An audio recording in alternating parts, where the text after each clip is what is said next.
We are live. We are live. It's Maureen Taylor and Amy Johnson-Crow, Heritage and History, live from Roots Tech. Special Roots Tech edition. And do we have a lot to talk about? Yeah, we do. We do. And just so you know, Amy and I have been following each other all over things today. Like wherever I am, Amy is. Wherever Amy is, I turn up. And we have no idea why, but it's meant to be because here we are. And we even kind of dressed alike. I mean, and we didn't plan it. We did not plan this.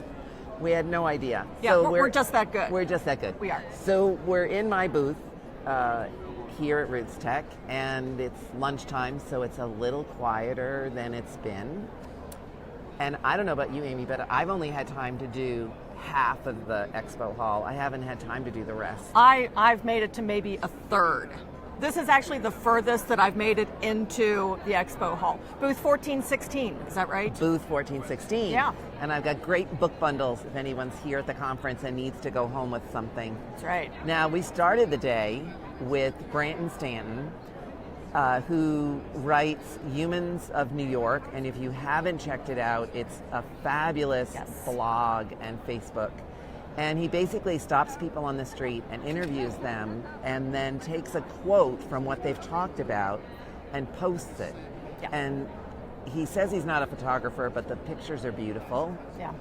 And the quotes are great. People want to talk to him. Yeah, he has this real sense of how to pull out a story from a complete stranger. You know, I mean, this isn't something where he sets up appointments and he goes and interviews them. No, these are literally random people on the street. And he just starts talking with them. And I don't know about you, Maureen, but what I was really struck by when he was talking during his keynote this morning was how, you know, sometimes families don't talk about certain things. Right. But what often happens is that nobody actually asks. Yes, and then he asks the question, and then people are more than willing to share all kinds of private information that they've never shared with anybody else. Yeah. Now, one of the places that Amy and I ran into each other was we had the exact same interview time with Brandon Stanton. Yeah. Which worked out just great because Amy brought her phone and streamed it live on Amy Johnson-Crow. Yeah, over on my Facebook page, you can see the whole Q&A session that Maureen and I were part of with Brandon Stanton. And he had some really good points, like about how, you know, why sometimes it's easier for people to open up to a complete stranger than to a family member. And I thought that was really, really fascinating. So, and I think that has some implications for us as genealogists, don't you think, Maureen, that sometimes we just kind of assume we know, or we assume that somebody doesn't want to talk to us about something that's happened in the family. And maybe it's all about asking the right question at the right time. Yeah. And then they'll tell you. Yeah, just actually starting the conversation. Yeah. Yeah, that was really cool. That was a really good interview. Yeah. I really enjoyed that. Since I'm a big fan of pictures and stories. Yeah, I don't know why. Yeah, I don't know why you would have a thing about Humans like that. in New York. Right, exactly. But we also have been going around the exhibit hall, so I've been picking up little things. And one of them is Genealogy Stories, which is a free app for the iPhone. You can take pictures and then write information and share it.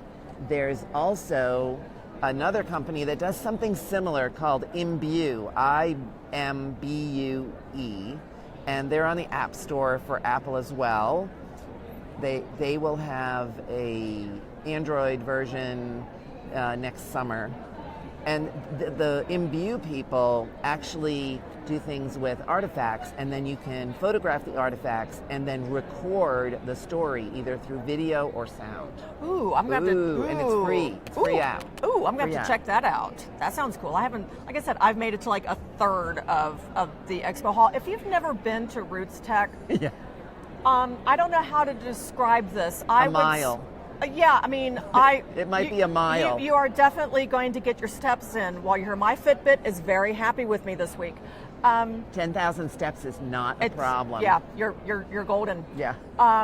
But there are so many vendors, and it's just if you can't find something that you like,